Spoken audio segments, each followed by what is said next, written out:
ബലാത്സംഗ കേസിൽ ജെ.ഡി.എസ് നേതാവും മുൻ എം.പിയുമായ പ്രജ്വൽ രേവണ്ണ കുറ്റക്കാരനെന്ന് കോടതി. കർണാടക പ്രത്യേക കോടതിയുടേതാണ് വിധി. ശിക്ഷ നാളെ വിധിക്കും. വിവരങ്ങളുമായി മുഹമ്മദ് റഹീസ് ചെയ്യുന്നു. റഹീസ്, അതിവേഗത്തിൽ തന്നെ വിചാരണ പൂർത്തിയായി എന്ന് മനസ്സിലാക്കുന്നു. പ്രത്യേകിച്ച് ലോക്സഭാ തെരഞ്ഞെടുപ്പുമായി ബന്ധപ്പെട്ട് ഏറെ വിവാദങ്ങളൊക്കെ ഉണ്ടാക്കിയ കേസാണ്. ഒന്നോ രണ്ടോ പരാതികളല്ല, പരാതികളേറെ പ്രജ്വൽ രേവണ്ണയ്ക്ക് വന്നിരിക്കുന്നു. ഇപ്പോൾ ഏത് കേസിലാണ് ഇപ്പോൾ ഈ വിധി ഈ പറയുന്ന കുറ്റക്കാരെന്ന് കണ്ടെത്തിയിരിക്കുന്നത്?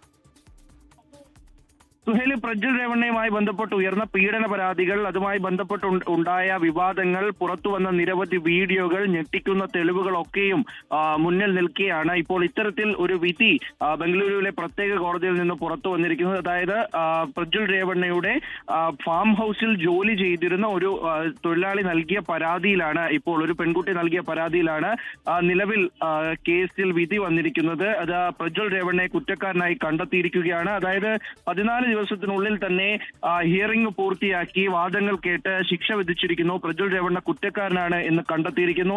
കേസിൽ 26 സാക്ഷികൾ ഉണ്ടായിരുന്നു.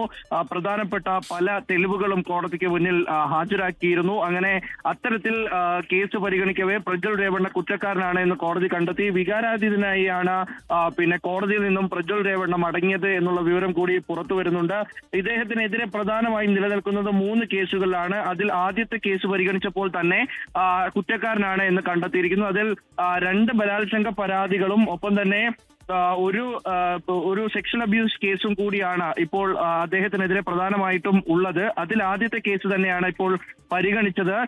അതിൽ തന്നെ കുറ്റക്കാരനാണ് എന്നുള്ള കാര്യം വ്യക്തമായിരിക്കുകയാണ്. അങ്ങനെ എന്തായാലും ഇപ്പോൾ ആദ്യ കേസിൽ തന്നെ തിരിച്ചടി നേരിട്ടത് ജെ.ഡി.എസിനെ സംബന്ധിച്ചിടത്തോളം, പ്രജ്വൽ രേവണ്ണയെ സംബന്ധിച്ചിടത്തോളം വലിയ തിരിച്ചടി തന്നെയാണ്. ഇനിയും കേസുകൾ പരിഗണിക്കാൻ ഇരിപ്പുണ്ട്. എന്തായാലും ശിക്ഷാവിധി നാളെയാണ്. നാളെ രാവിലെ 11 മണിയോടെ എന്താകും ശിക്ഷ എന്നറിയാൻ കഴിയുമെന്നാണ് പ്രതീക്ഷിക്കുന്നത്. സുഹൈൽ.